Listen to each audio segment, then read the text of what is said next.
ԱՄՆ-ն այսօր 24-26%-ն է իր տնտեսության համաշխարհային տնտեսությունից կազմում, Չինաստանը 18-20,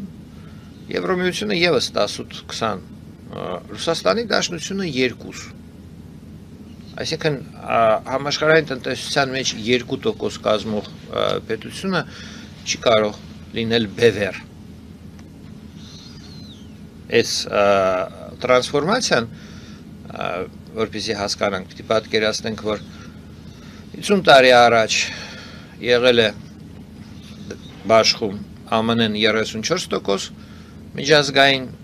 տնտեսության, Խորհրդային Միությունը 20%։ Եվրամիություն չէր եղել, Չինաստանը ունեցել էր